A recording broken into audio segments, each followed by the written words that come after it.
The Young and the Restless Spoilers. When Matt Clark reappeared in Genoa City, the city itself seemed to hold its breath. Some ghosts return quietly, slipping through cracks of memory and guilt, but Matt arrived like a shadow reclaiming its form. His sudden presence unsettled the entire Newman circle, but no one reacted quite like Claire. Her eyes, which had long been heavy with the burden of expectation and legacy, lit up with something unrecognizable, almost joy. While others felt unease or dread, she felt drawn to him, irresistibly and inexplicably. Their connection defied reason. To outsiders, it looked like fascination, but to Victoria, it looked like danger dressed in charm. The two of them, Matt and Claire, became inseparable within days, their laughter echoing through hallways where silence had once lived. They moved through rooms as if no one else existed, feeding off each other's energy, their bond growing stronger in ways that made even the most seasoned manipulators of Genoa City uneasy. Victoria watched them closely, confusion gnawing at her instincts. She couldn't understand why Claire, who had always been cautious, had suddenly opened herself up to a man with such a mysterious past. Mitch Bacall, as everyone still knew him publicly, was supposed to be a figure from Sharon's investigation, a man tainted by secrets and suspicion. But for Claire, he had become a gravitational pull. She laughed more when he was around, smiled more easily, and carried herself with the reckless confidence of someone who believed she had found a missing part of herself. Yet there was something unsettling in her eyes when she looked at him, something that made Victoria's skin crawl. It wasn't love, it was recognition, as if Claire saw in Matt something she had been searching for her entire life. At first, Victoria tried to convince herself she was being paranoid. She wanted her daughter to be happy. But the echoes of Cole's final words never left her.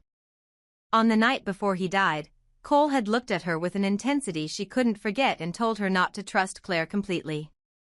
"She's not what she seems," he had said, his voice frail but certain.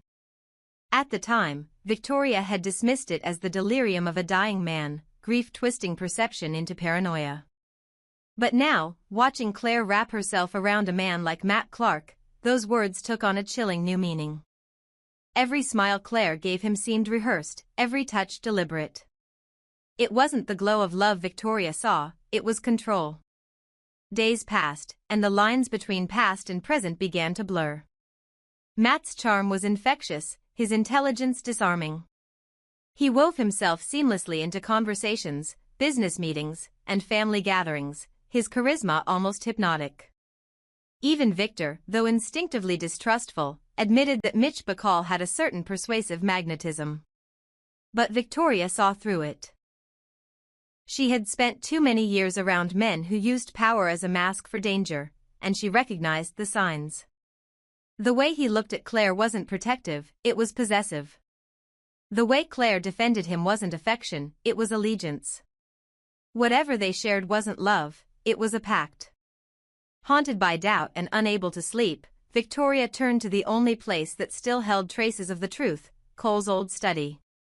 It had been sealed since his death, a room preserved in time, still carrying the faint scent of his cologne and the lingering melancholy of unfinished words. As she opened the drawers, old papers and faded photographs spilled out like ghosts whispering secrets she had long tried to forget. And there, hidden beneath a stack of manuscripts and research notes, she found a small wooden box. Inside it lay a sealed letter with her name written in Cole's familiar hand. Her heart clenched as she unfolded it, the ink slightly faded but the words still sharp enough to wound.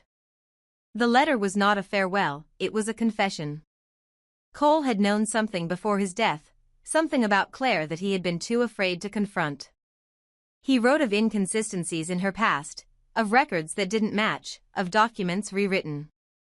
He mentioned finding photographs that didn't align with her supposed childhood, and a name that had appeared in old case files from years ago, one tied to Matt Clark. The realization hit Victoria like a physical blow. Cole believed that Claire wasn't who she claimed to be. He believed that the girl they had raised as their daughter had been replaced, manipulated, or remade. The letter spoke of a project, a manipulation of identity, something cold and methodical, tied to both the Bacalls and a network of people with far-reaching influence. Victoria's hands trembled as she read the final lines, Cole's plea that if anything ever happened to him, she must not let her guard down around Claire. He feared that someone had planted her in their lives for a purpose. The words blurred before her eyes as shock turned to grief, and grief turned to fury. The truth was too big to process, too cruel to accept. How could she look at her daughter, her own flesh and blood, and see a lie? Yet the more she thought about it, the more everything fit. Claire's sudden connection to Mitch and Matt wasn't coincidence. It was fate by design. Outside, rain began to fall against the windows, its rhythm slow and mournful. Victoria sank to the floor, clutching the letter to her chest, the weight of betrayal pressing down like lead. Every memory she had shared with Claire now felt tainted. She thought of Cole's face, his final warning, his fear that she had dismissed. She thought of the little girl Claire once was, the laughter that had filled their home. And she thought of Matt Clark, now alive and entwined in their lives once more. It was as if fate had decided to punish her for every mistake, every blind trust. Meanwhile, Claire remained oblivious to the storm building around her. With Matt, she was radiant, transformed. The two of them spent their days together, lost in a world of whispered secrets and private meetings. They didn't notice Victoria's distance or the cold suspicion in her gaze. Matt encouraged Claire's independence, but it was a controlled freedom. He fed her information selectively, giving her just enough truth to keep her loyal. He spoke to her about destiny, about breaking free from her family's shadow, about becoming something greater than what they expected of her. And Claire, desperate to prove herself, believed him. To the outside world, it looked like love. To Victoria, it looked like manipulation. She saw how Matt isolated Claire, how he convinced her to ignore calls from her family, how he replaced their advice with his own subtle commands. It was psychological warfare disguised as affection.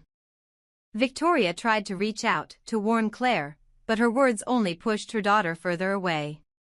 The more she begged, the tighter Matt's grip became. It was a cruel dance, and Victoria was losing. The day she finally confronted Claire, everything broke. The letter lay open on her desk, the ink of Cole's handwriting burned into her memory.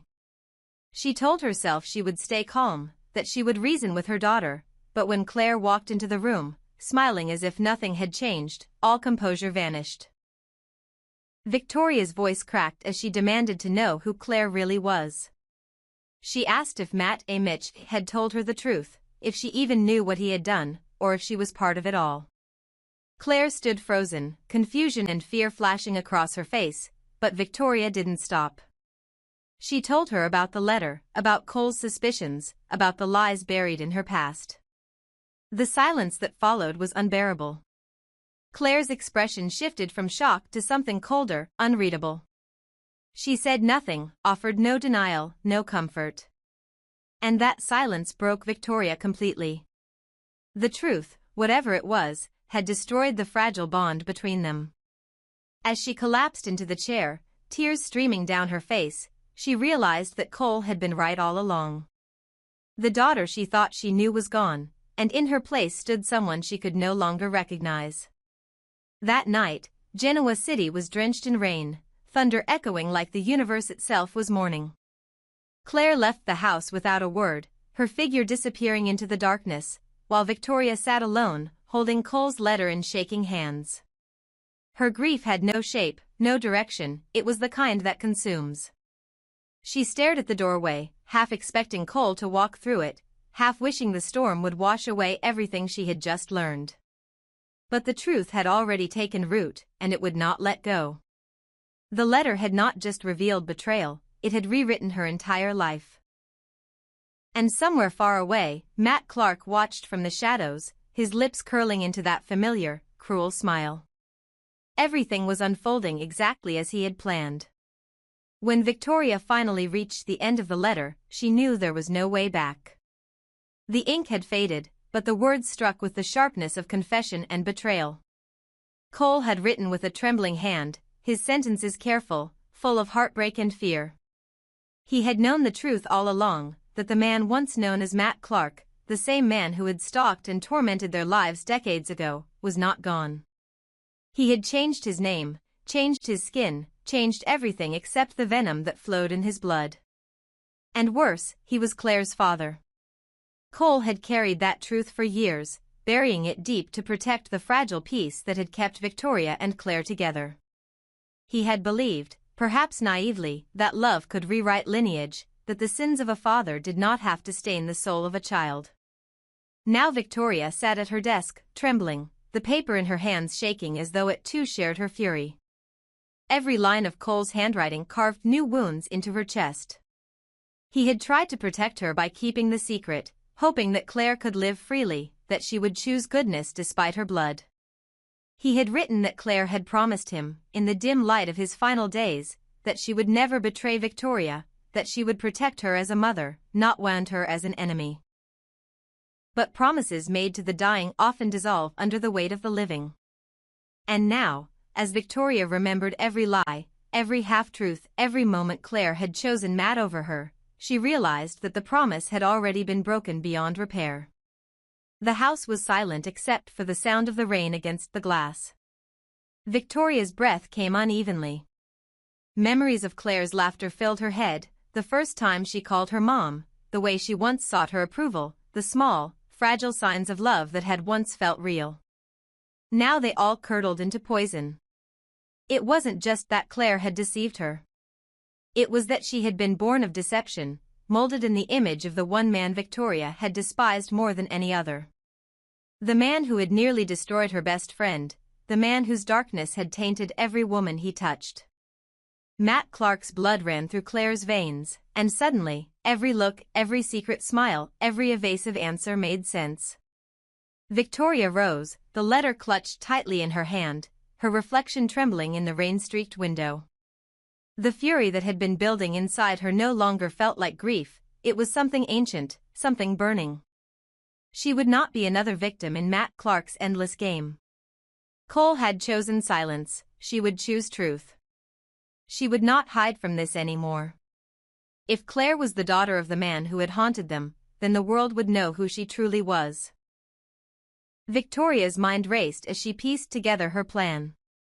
She would expose everything, but not through screaming or confrontation. She would do it with precision, the same way her enemies always did to her, by stripping away every illusion until only the truth remained. The opportunity came sooner than she expected. That evening, Claire returned to the mansion, radiant, almost careless. Her connection with Matt had transformed her, she carried herself with a confidence that bordered on arrogance, as if she were untouchable. She greeted Victoria with warmth, unaware of the storm waiting behind her mother's eyes. The air between them was thick with unspoken tension. Victoria had seen many liars in her lifetime, business partners, lovers, rivals, but none hurt as deeply as the one standing before her now. Claire spoke of Matt, of his brilliance, his misunderstood soul, and how much she admired his strength. Every word was a dagger. Victoria's hand tightened around the letter until her knuckles turned white. In that moment, she realized that revealing the truth would not be enough. She needed Claire to feel it, to see her own reflection through the shattered glass of deceit. She waited until Claire finished her glass of wine before placing the letter on the table between them. Claire's smile faltered as she recognized Cole's handwriting. The silence was unbearable. Victoria didn't speak, she let the words on the page do it for her. As Claire's eyes moved over the sentences, her face changed, surprise, then disbelief, then something close to terror. She looked up, her lips trembling, but Victoria's gaze was merciless. "You knew," Victoria whispered, her voice low and steady, a storm contained behind restraint. "You knew what he was. And you still chose him." The words tore through the room, invisible but violent. Claire tried to speak, but her throat closed around her guilt. She had known the truth, not all of it, but enough. Matt had told her fragments, made her believe he had changed, that his love for her mother was real once, that his mistakes were the scars of a man punished too harshly by history. Claire had wanted to believe him, not just as a father but as the missing piece of her own identity. But now, confronted with the letter, with Cole's dying words, she saw what he had really done. He had used her, built her trust, and turned her against the very person who had saved her life. Victoria stepped closer, her composure cracking but her determination unbroken. "Cole gave you a chance," she said, her voice shaking now. "He believed you were better than him. He believed love could save you. And this is how you repay him? By bringing him back into our lives?" Her eyes glistened with fury and grief. "You killed what little peace he left behind." Claire collapsed into the chair, tears spilling down her face. The weight of her father's name pressed down like iron. She had not meant to destroy anything. She had wanted to understand where she came from, to heal what had been broken long before she was born.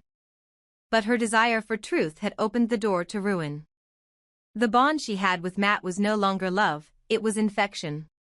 She could feel it spreading through her, the realization that she had inherited more than blood, she had inherited his darkness. Victoria turned away, unable to look at her. The house felt colder than it ever had. The letter lay on the table between them, the ink bleeding slightly where tears had fallen. In that moment, Victoria understood why Cole had chosen to die with this secret, because once spoken aloud, it destroyed everything. There was no comfort in the truth, only devastation.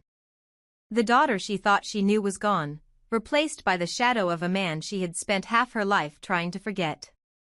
But even through her pain, Victoria found resolve. She would not let Matt win again. She would not let his legacy consume another generation. The world would know what he had done, and if Claire chose to follow him, she would go alone. For the first time, Victoria saw her path clearly, not as a mother clinging to hope, but as a woman ready to protect her family from the poison of its own bloodline. She picked up the letter, folded it carefully, and slipped it into her jacket. When she turned back, Claire was gone, the echo of the front door closing leaving behind a silence more final than death. Outside, the rain had stopped, leaving the night heavy and still. Victoria stood in the doorway, her reflection caught in the glass, Cole's words whispering in her mind. She had uncovered the truth, but it had cost her everything. Somewhere in the distance, thunder rolled again, as if the sky itself mourned what had just been revealed. Claire was gone, Matt was still out there, and Victoria was left standing in the ruins of a love story rewritten as tragedy. But this time, she wasn't the victim. This time, she would be the one to finish what Cole had started.